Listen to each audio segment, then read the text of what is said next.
জাযাকুমুল্লাহ খাইরান শেখ, আপনি অনেক কষ্ট করে আসছেন। প্রশ্নটা হচ্ছে গিয়ে শেখ, জুমার খুতবা আমরা মাতৃভাষায় কেউ দেই, আবার কেউ আরবিতে দিই। এটা নিয়ে হয়তো ইখতিলাফ কিছুটা আছে। মাতৃভাষায় কি খুতবা দেওয়াটা জায়েজ? আমরা তো অনেকেই মাতৃভাষায় খুতবা দেই, এখানে ইংল্যান্ডে আমরা দেখি, বাংলাদেশে হয়তো আরবিতেই দেওয়া হয়। এটা কি জায়েজ নাকি শেখ, আপনি কি বলেন? আলহামদুলিল্লাহ, সালাতু ওয়াসসালামু আলা রাসূলিল্লাহ সাল্লাল্লাহু আলাইহি ওয়াসাল্লাম। খুতবা শব্দের অর্থ হচ্ছে বক্তব্য, বয়ান, ভাষণ, স্পিচ। আমরা বলি স্পিচ আপনি কাদেরকে দিবেন? যাদেরকে দিবেন, আপনার অডিয়েন্স যদি যে ভাষা, এই ভাষায় কথা না বলেন, তাহলে তো আপনি কি খুতবা দিচ্ছেন?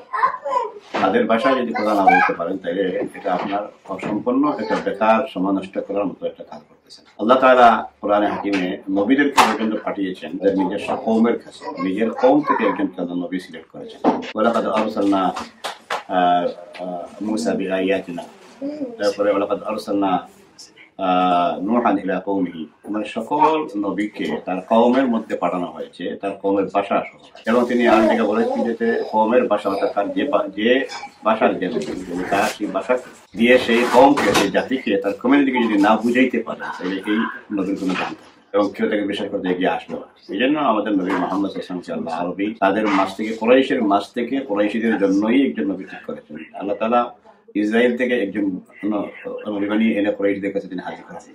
তো এটা এক নম্বর প্রয়োজন হচ্ছে যে ভাষার মানুষ, ওদের জন্য ওই ভাষায় কথা বলতে হবে। এটার নাম হলো খুতবা। সেই হিসাবে রাসূল সাল্লাল্লাহু আলাইহি ওয়াসাল্লাম খুতবা দিয়েছেন, তার সাহাবায়ে কেরাম খুতবা দিতেন। তারা সাহাবীরা আরবি ছিলেন, তাদের কমিউনিটি ছিল আরবি, ভাস্ট মেজরিটি ছিল আরবি। যখন ইসলাম স্প্রেড করা শুরু করলো, ওই সময় পর্যন্ত কিন্তু সাহাবীরা আরবি কথা বলতেন, আরবি কথা বলতেন। এই জন্য অডিয়েন্সের সামনে মোর দেন 80-90% চাল, আর কিছু কিছু মিক্স হয়েছে বিভিন্ন দেশ থেকে গিয়ে। ওই সময় সাহাবারা যারা দূর দেশে চলে গিয়েছিলেন, ওই সময় তারা মানে ওই সময় আস্তে আস্তে ইতিমধ্যে মানে সাহাবায়ে কেরামের মত হয়ে গেছে, সাহাবীদের যুগ শেষ হয়ে গেছে, এবং তাবিঈদের যুগ আসলো, তাবি এবং তাবিঈদের যুগ। কিন্তু আমরা দেখি কি যে তাবিঈগণ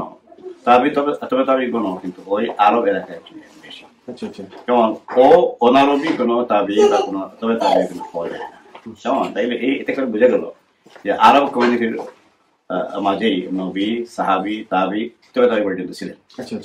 এরপরে ইসলাম স্প্রেড করেছে বিভিন্ন দেশে বা বিভিন্ন ল্যাঙ্গুয়েজের মধ্যে, তখন অন্যরা অন্যান্য ভাষায় কথা বলেছেন, কথা দিয়েছেন। আমরা ওইটাকে প্রিফার করি। এখন আপনার সামনে যারা অডিয়েন্স আছে, ইংলিশ অডিয়েন্স, এখন মিক্স অডিয়েন্স। কোনো জায়গায় আছে বাংলাদেশি ওরিয়েন্টেড মসজিদ, কারণ এখানকার কমিউনিটি হচ্ছে বাংলাদেশি, সবাই বাংলাদেশি, তাইলে আপনি কিছু বাংলা বলেন।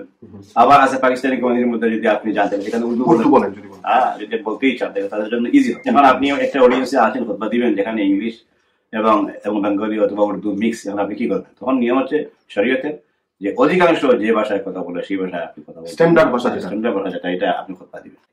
আল্লাহ তাআলা বলেছেন লিকুল্লি কওমিন হাদ, সূরা হুদের মধ্যে, লিকুল্লি কওমিন হাদ, আমি প্রত্যেকটি কমিউনিটির জন্য তাদের নিজস্ব মানুষ পাঠিয়ে, নবী পাঠাই যেন তারা এটা বুঝাইতে পারে।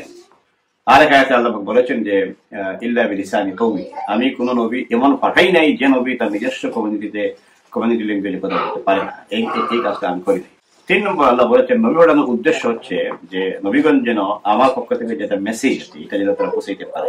এই জন্য খুতবার অন্যতম, এবং খুতবা হচ্ছে আমাদের জন্য সাপ্তাহিক ভাবে সারা কমিউনিটিকে একসাথে পাওয়ার একটা ব্যবস্থা, এর নাম খুতবা। কারণ আপনার বাসায় দাওয়াত করেন, একটা হলে আয়োজন করেন, ওয়াজ মাহফিলে, সবাই আসবে না? খুতবার কারণে মানুষ আসে, খুতবার কারণে আসে।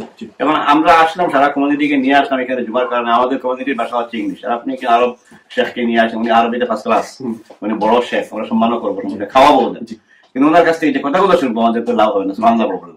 ইমাম আবু হানিফার মত তো মনে হয়, ইমাম আবু হানিফা শুধু না, বরং চার বক্তব্য হচ্ছে এটা। ইমাম শাফি বলেছেন যদি আর এই অনারব ভাষা দিতে হয়, কমপক্ষে আরবিতে কিছু না কিছু একটা স্টার্টিং ভাষা।